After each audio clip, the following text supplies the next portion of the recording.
안녕하십니까?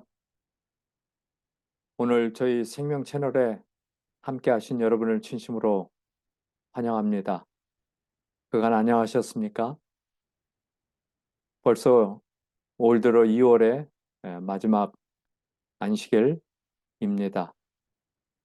우리 함께 생명의 말씀을 들으며 우리의 마음에 하나님의 축복을 담는 좋은 시간이 되시기를 바랍니다.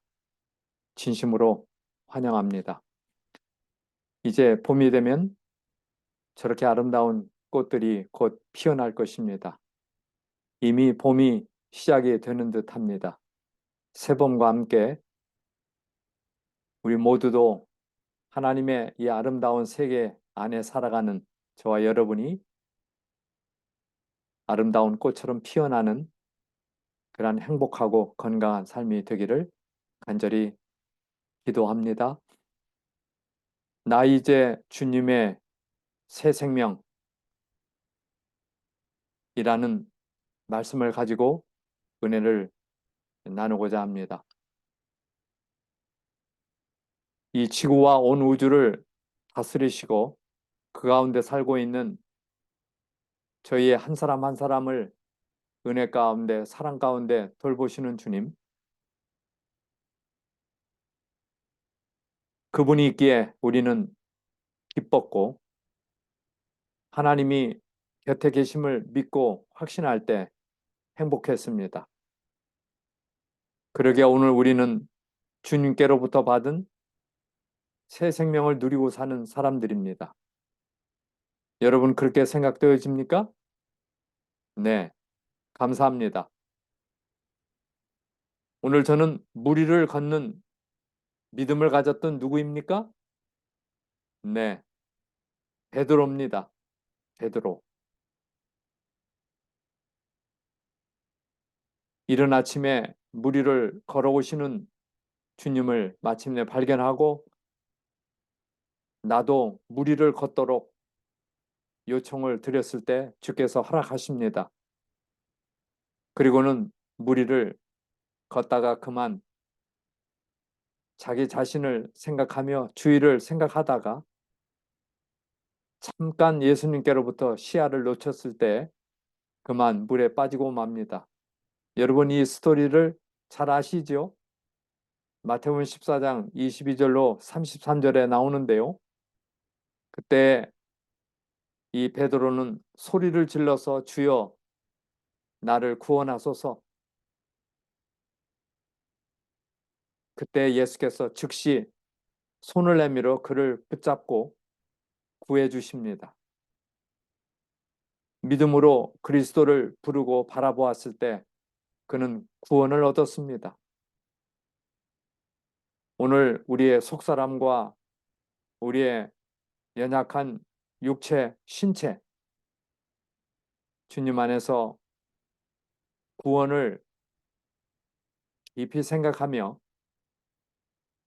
내가 하나님께로부터 사랑받는 존재임을 다시 한번 확신하고 나가는 우리 모두가 되십시다. 그래서 이 일을 통하여 베드로는 자신의 삶을 함께 하시고 구해 주시는 주님임을 깊이 깨달았습니다. 보이지 않는 어둠 속에 있을 때 풍랑까지 거세어 불어닥친 죽음의 위기에 처했을 때 건져주신 예수님이십니다. 그러기에 오늘 우리는 모든 삶을 하나님께 맡길 수가 있지요. 풍랑이 없을 때도 믿지만은 풍랑 속에서도 갖게 되는 믿음입니다. 우리가 살다 보면 한치를 알 수 없는 그러한 절벽에 낭떠러지에 다가갈 수도 있습니다. 그러한 장애물과 풍랑 속에서라도 굳건히 믿는 믿음, 오늘 우리의 믿음입니까? 네, 그래서 오늘 우리는 이곳에서 베드로는 오직 시선을, 마음을, 그의 간절한 사모하는 마음이 예수님께 있을 때 그는 걷게 되었습니다. 그러나 바람을 보고 상황 속에 무너져 갈 때 그만 그도 물에 빠지고 맙니다. 오늘 우리는 우리의 죄악에 굳어진 습관 가운데 주님을 바라보다가도 또 잠깐씩 시선을 하나님께로부터 놓치는 그러한 경험이 오늘 우리들의 죄인들의 삶입니다. 그러기에 이런 말씀이 오늘 우리에게 주어지는 것입니다. 오른손을 잡고 끌어주시는 예수님, 베드로의 큰 힘이 된 것입니다. 우리 역시도 우리의 삶 속에 때로는 침몰되어 갈 때 시편에 나타난 모든 기자들이 하나님께 부르짖었던 것처럼 부르짖을 때 외면치 아니하시고 나의 손을 붙들어 주실 예수님, 여러분 가지셨습니까? 함께 하십니까? 동행하십니까? 주님과의 그 친밀한 관계 속에서 매일을 살고 있습니까? 오늘 이것이야말로 우리의 삶 속에 가장 중요한 믿음의 끊임을 우리가 알 수가 있습니다. 저는 어릴 때 연을 띄웠던 기억이 있습니다. 그만 연이 강한 바람에 의하여 끊어졌을 때 그 연은 어떻게 되었을까요? 공중으로 올라갔을까요? 땅으로 떨어졌을까요? 비행기가 동력을 잃으면 떨어지듯 그만 떨어지고 마는 것입니다. 그러기에 연이 높이 나를 수 있는, 계속 있을 수 있는 것은 연줄에 잘 매어져 있을 때입니다. 오늘 우리도 마찬가지입니다. 베드로의 교훈을 통하여 오늘 우리는 알 수 있지 않습니까? 그래서 우리의 온 마음과 시선이 그분께로부터 떨어지지 않도록 말씀을 읽고 묵상을 하고 명상을 하고 사랑하는 교우들과 친교를 나누고 교회 나가 예배를 드리고 또 같지 않은 형편 가운데 줌으로 예배 드리고 이런 모든 것들을 하나님께서 받아 주시는 것입니다. 저는 이제 예수님의 길, The Lord of Jesus, 안개 속에서 주님을 보내 아무도 없을 것 같은 그곳에 손 내미셔 나를 붙드시네. 길 잃고 쓰러져 가던 그곳에서 주 말씀하시네. 내 손 잡으라고 곧 내가 길이요 진리요 생명이니 나 그 길을 보내 주 예비하신 곳 다른 길로 돌아서지 않으리. 예수의 길, 그 좁은 길 나는 건네 주 손 잡고 그 무엇보다도 두렵지 않네. 주님 주신 약속 내게 있으니 세상의 길, 그 험한 길 승리하리. 성령으로 그 무엇도 바라지 않네. 저 하늘에 내 소망이 있으니 예수의 길, 그 좁은 길 나는 건네 손잡고 건네 그 험한 길 승리하네. 그곳에서 손 내미셔서 나를 붙드시네. 길 잃고 쓰러져 가는 그곳에서 나를 붙드시네. 이 아름다운 노래를 들으면서 나를 끊임없이 붙들고 계시는 함께 하시는 주님을 만나는 이 시간이 되시기를 바랍니다. 예수의 길, 자, 그 좁은 길 나는 건네 주 손 잡고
아멘.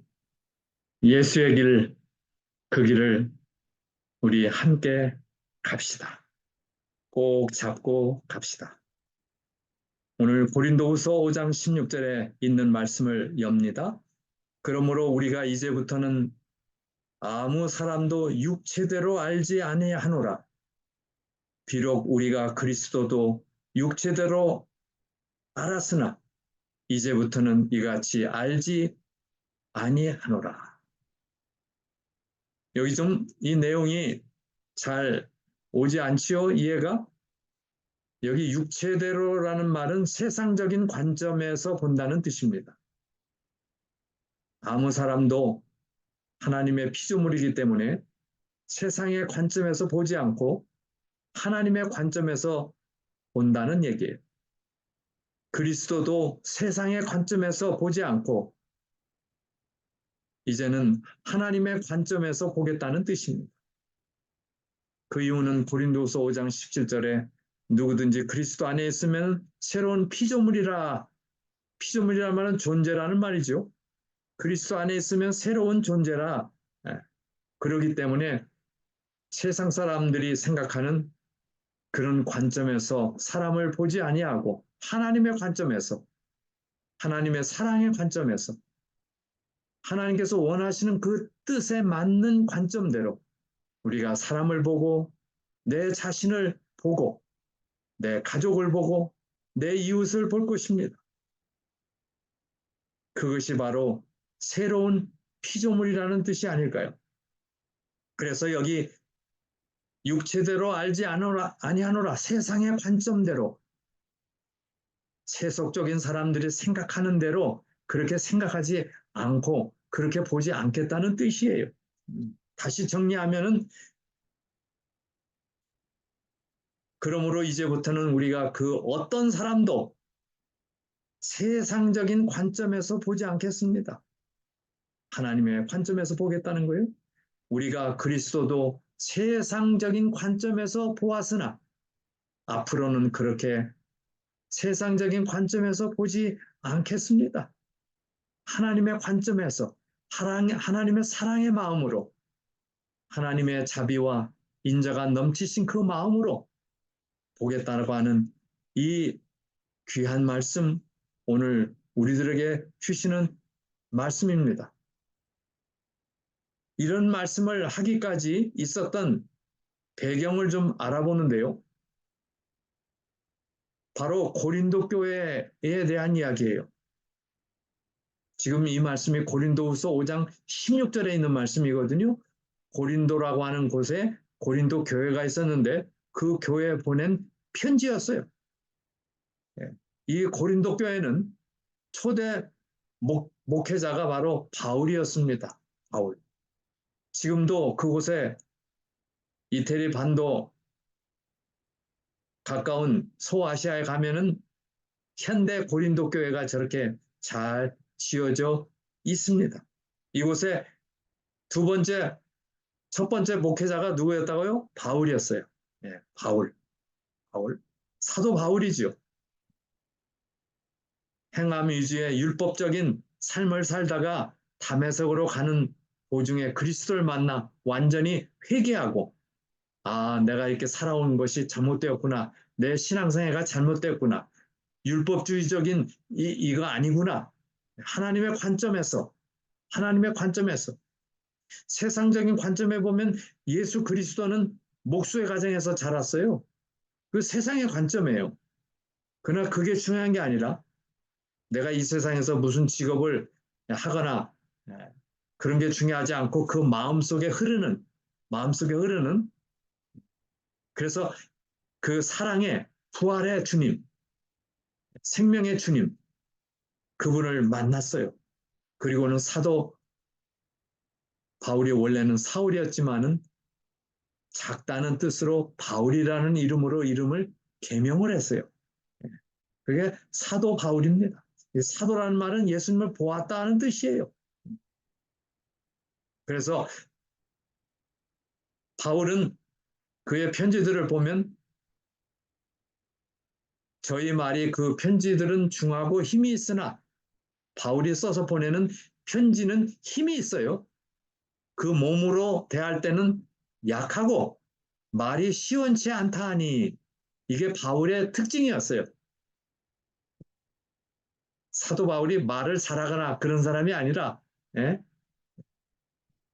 말도 제대로 못하고 예? 그러나 지식은 뛰어났어요. 어쩌면은 제 자신이 아닌가 싶습니다. 근데 편지로 보내는 그 말씀, 거기에는 힘이 있었다고 그랬어요. 힘이 있었다. 바울. 그러니까 사도 바울은 인간이었어요. 내가 비록 말에는 졸하나 약하나 지식에는 그렇지 아니하니 이것을 우리가 모든 사랑 가운데서 모든 일로 너에게 나타내었노라. 그 당시 이 사도 바울은 자립하는 그러한 목회자로 이곳저곳에 교회를 세운 하나님의 종이었죠. 예. 2대 목회자는 아볼로였어요. 아볼로. 아볼로에 대한 말씀 볼까요? 알렉산드리아에서 난 아볼로라는 유대인이 있는데 에베소에 이르니 이 사람은 학문이 많고 성경에 능한 자라. 이게 고린도 교회의 역사입니다. 사도 바울이 초대 목사, 목회자, 그 다음에 두 번째는 아볼로. 다른 번역에 보니 이 아볼로는 바울과 달라 말을 잘하고 성경에 능통한 사람이었다. 이렇게 표준 새 번역에는 말씀하고 있습니다. 그런데 이 고린도 교회에 문제가 생겼어요. 그것은 뭔고 하니 고린도 교회가 분열이 되었어요. 왜 무엇이 분열인지 보실까요? 내 형제들아 글로아의 지편으로 너희에게 대한 말이 내게 들리니 너희 가운데 분쟁이 있다는 것이라. 이는 다름이 아니라 너희는 각각 이르되 나는 바울에게, 나는 아볼로에게, 나는 베드로에게, 게바가 베드로죠. 나는 그리스도에게 속한 자라 하는 것이니 그리스도께서 어찌 나뉘었느냐? 그러니까 얼마 되지 않는 그 교인들이 나눠져 있다는 거예요. 나는 바울파, 나는 아볼로파, 나는 베드로파, 나는 그리스도파. 이걸 사분오열이라고 그래요. 그래서 이 분열되었다는 얘기를 듣고 그 교회에 편지를 보내게 된 것이 바로 이 고린도 전서와 고린도 후서죠. 같은 해에 보냈지만은 고린도 후서는 좀 늦게 보낸 책이에요. 이 고린도는 바로 이곳에 있습니다. 이 고린도는 바울이 세 번째 선교 여행 때 조직이 된 교회입니다. 교회. 그래서 이 교회에 에베소에 있을 때 이 소식을 접하고는 편지를 써서 보내고 그 해에 고린도전서를 기록해 보낸 그 해 가을에 다시 또 편지를 보낸 것이 고린도 후서입니다. 그 이유는 하나님의 교회는 예수님의 교회고 우리 모두는 나누인 게 아니라 한 사람으로 뭉쳐야 된다. 그게 성령께서 원하는 것이다. 그래서 실제적인 지침을 거기에 보내게 된 일이에요. 그래서 바울의 간절한 그 사랑의 권면이 이곳에 잘 부각이 되어서 그들에게 전달이 되고 마침내는 고린도 교회가 분쟁을 종식하고 그리스도를 중심으로 하나 되었다는 그러한 결론이 맺어지겠지요? 네, 그렇게 되었다고 확신합니다. 네. 그래서 이 고린도전서는 에베소에서 기록을 해서 보냈고 드로와 알렉산드리아에 있을 때 고린도 후서를 적어서 기록해서 사람편에 고린도 교회 성도들에게 보내게 된 것입니다. 그래서 이 사도 바울의 도전과 변증은 나는 부족함이 전혀 없는 그런 부름받은 종이다. 나도 사도다. 그러기에 이러한 편지를 보낸다 하면서 확신을 가지고 보냈습니다. 예. 그래서 그 당시 바울이 직면하는 것은 초기에는 그리스도인들을 많이 핍박했잖아요. 그러다가 갑작스럽게 개종을 하니까 이게 어디 된 일이냐 하고 이제 그럴 때 나도 예수님을 따르는 사도입니다. 나도 예수님을 보았습니다. 그래서 하나님께서 정확하게 보내주신 기별임을 확신을 가지고 전하는 거예요. 예. 그래서 바울은 나도 예수님, 부활의 영광을 입으신 예수님을 만났다. 예. 그래서 이 이야기가 사도행전 9장과 22장과 사도행전 26장에 3번이나 강조가 되어 있어요. 나도 사도다. 예. 나도 사도다. 그래서 내가 너에게 알게 하노니 내가 전한 복음이 사람의 뜻을 따라 된 것이 아닙니다. 이는 내가 사람에게서 받은 것이 아닙니다. 사람에게서 배운 것도 아닙니다. 오직 그리스도의 계시로 말미암은 것입니다. 얼마나 확신 있게 자신이 전하는 이 복음, 그리스도의 복음이 너무나 중요하다고 하는 것을 이렇게 증거하고 있습니다.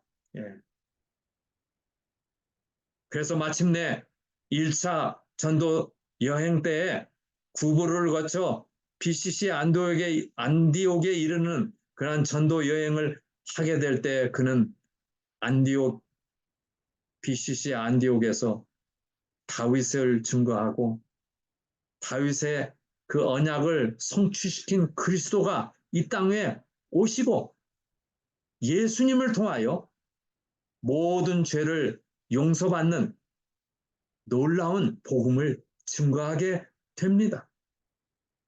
그 아름다운 복음이 오늘 저와 여러분에게도 이렇게 오게 됨을 얼마나 귀하게 여깁니까? 얼마나 감사드립니까?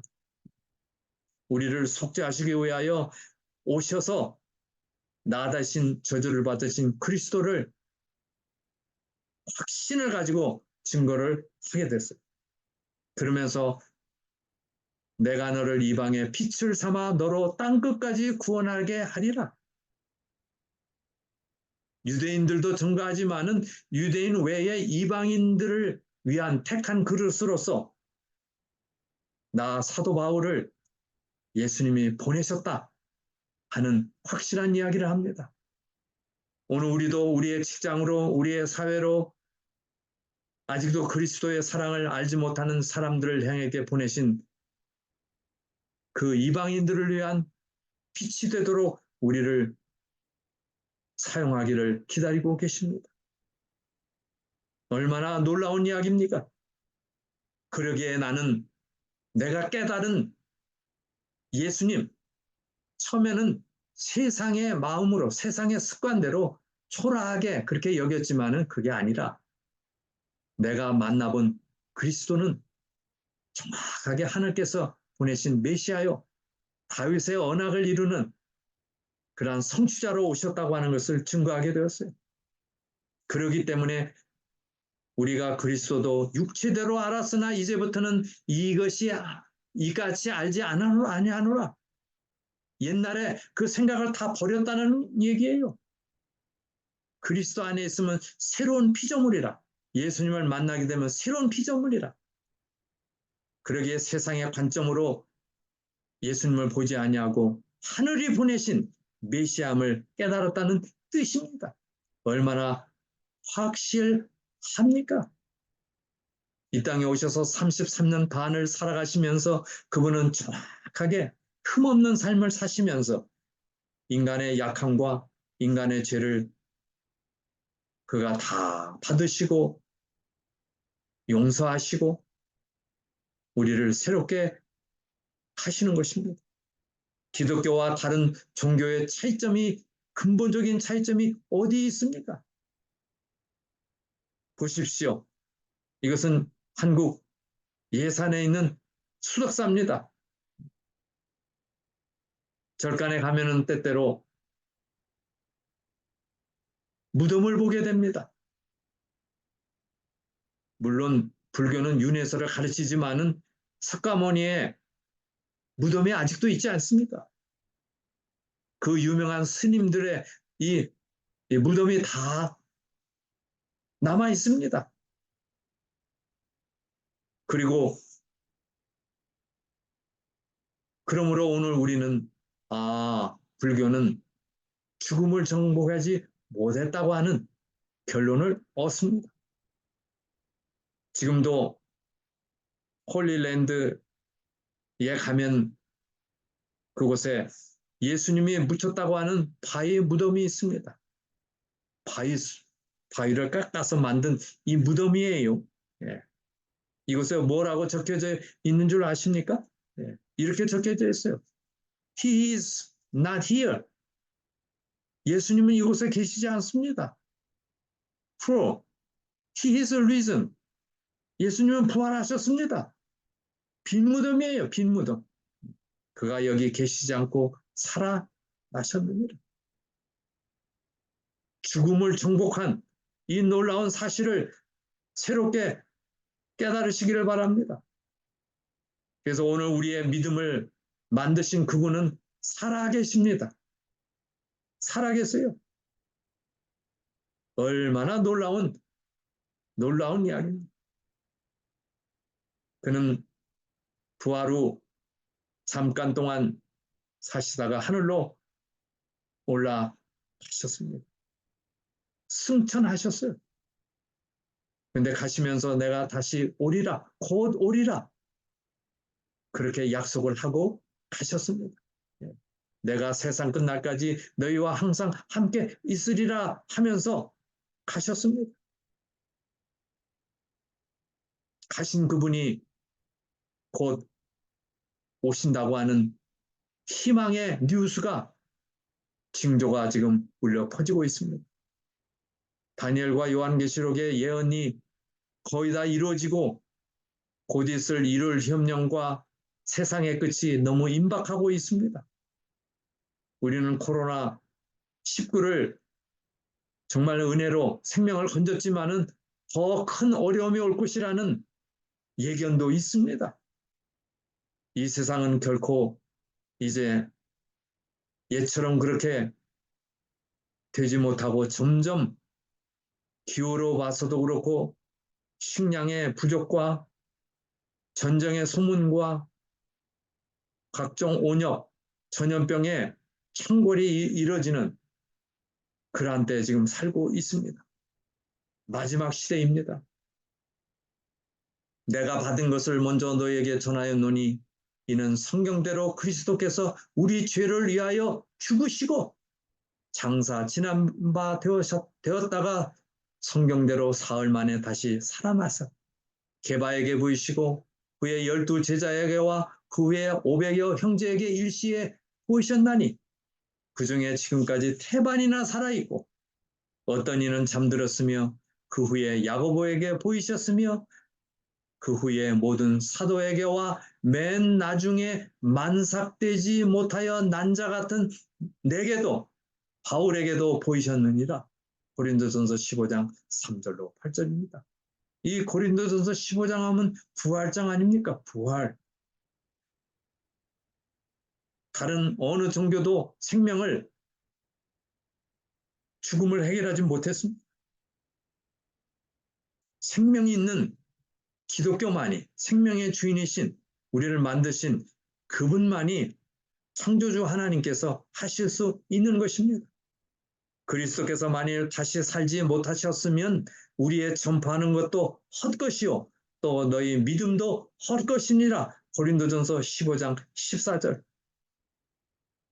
그런데 바로 죽음을 이기시고 3일 만에 부활하시고 빈 무덤입니다. 빈 무덤. 그러기에 오늘 우리는 실제적인 삶에서 경험하며 살아갑니다. 겨울이 된 세 가지의 아름다운 꽃을 피우기 직전입니다. 여러분 움트는 새싹들을 보십시오. 아무런 소리가 들리지 않아도 사람은 집을 한 채 지으려면 얼마나 시끄럽습니까? 그런데 오묘하게 조용하게 나무마다 새싹을 틔우고 새로운 꽃을 피우기 직전입니다. 이게 바로 생명의 신비, 하나님의 신비입니다. 생명은 그리스도니까. 이게 놀라운. 그래서 여러분 하나님의 사랑을 많이 많이 즐기시기를 바랍니다.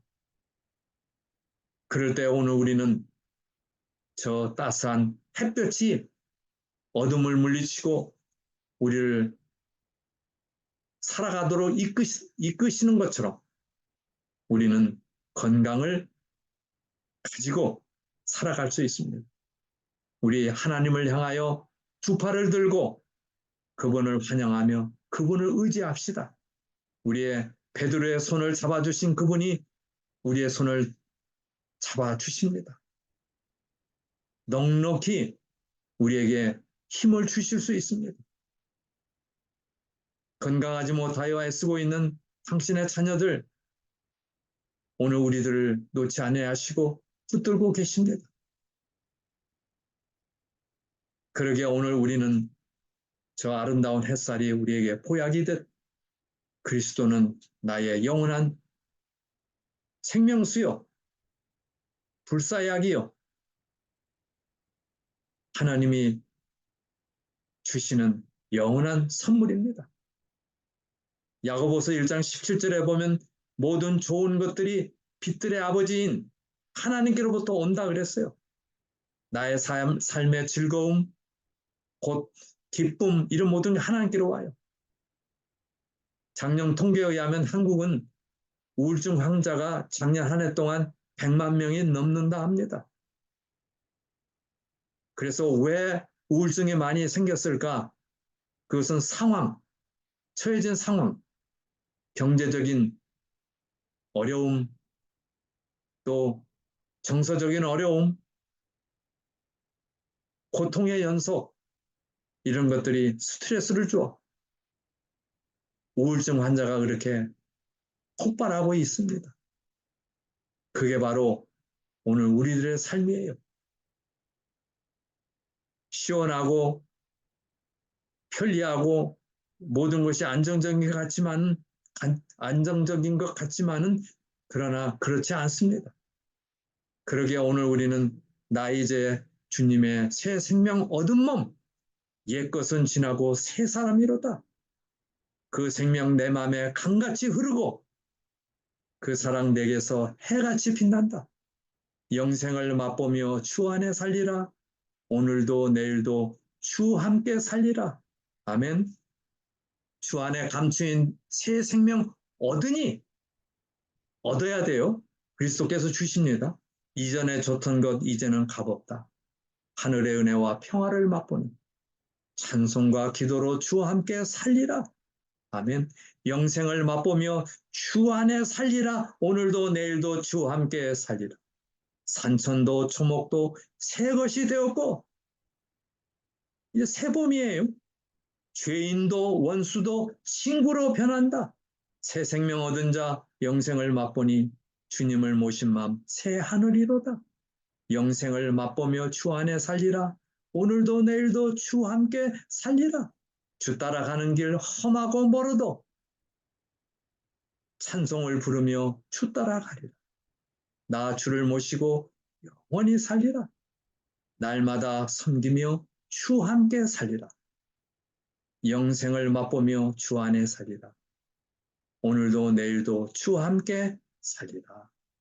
아멘. 이 길만이 사는 길이요, 살려주시는 길이요, 영원한 가치가 있는 선택입니다. 놀라운 은혜를 베푸신 우리 하나님을 찬양하며 337장 나 이제 주님의 새 생명, 우리 노래를 들으면서 우리 같이 깊은 명상에 잠겨 봅시다. 아멘.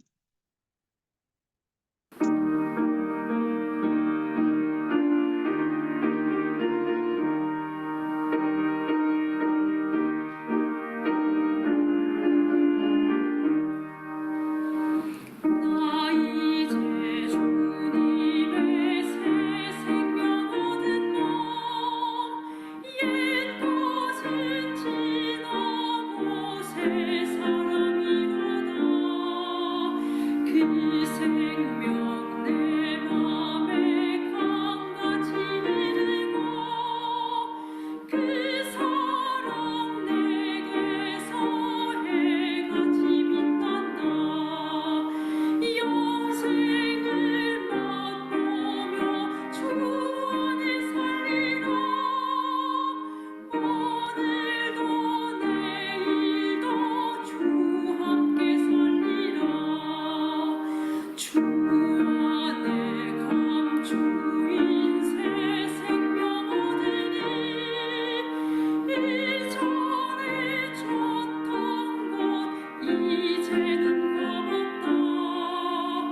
오늘도 내일도 주 함께 살리라.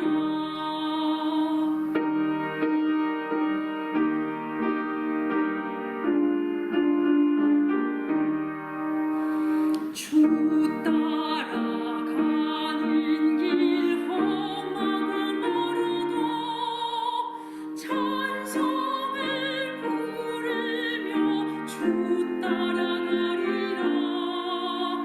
나 주를 모시고 영원히 살리라. 날마다 섬기며 주 함께 살리라. 영생을 맛보며 주 안에 살리라. 오늘도 내일도 주 함께 살리라.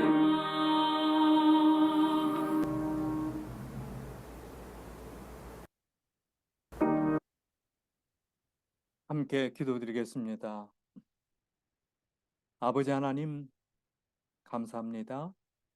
우리를 이처럼 사랑하셔서 그리스도를 내 마음에 보내주시고 성령으로 말미암아 이 어려운 세상을 이기고 승리하도록 이끌어 주시니 감사합니다. 이제 새봄이 되어 새로운 생명이 다시 피어오르는 이때 이 작은 생명들이 다 피어나는 우리들 모두가 되도록 이끌어 주시며 사단이 뿌려놓은 의심과 죄악과 하나님께 배반하는 모든 것들을 믿음으로 승리하게 하시고 겸손과 굴복과 은혜로 말미암아 주시는 영원한 생명을 얻는 우리 모두가 되도록 은총 허락하여 주시옵소서. 오 아버지 하나님, 우리에게 믿음을 더해 주시고 세상의 징조를 깨달을 수 있는 영적인 통찰력을 허락해 주셔서 곧 오실 주님을 맞을 준비를 하도록 이끌어 주시며 영원히 후회함이 없고 영원한 기쁨만이 있을 생명의 나라 이룰 수 있도록 올해도 한 발 한 발 걸어가는 믿음의 삶이 되도록 인도해 주시옵소서. 각 가정과 개인의 삶과 앞으로의 여정에 하나님의 은혜를 더해 주시고 의심을 이기고 환난을 이기고 사단을 마침내 이기고 강한 확신 가운데 걸어가는 우리 모두가 되도록 인도해 주시옵소서. 오늘도 이처럼 큰 구원을 이미 이루시고 죽음을 정복하시고 영원한 생명을 주실 예수님께 감사드리며 주 예수 그리스도 이름으로 간절히 기도드립니다. 아멘. 감사합니다. 끝까지 경청해 주셔서 감사드립니다. 밝은 빛 가운데 희망이 넘치는 또 한 주가 되시기를 바랍니다. 안녕히 계십시오.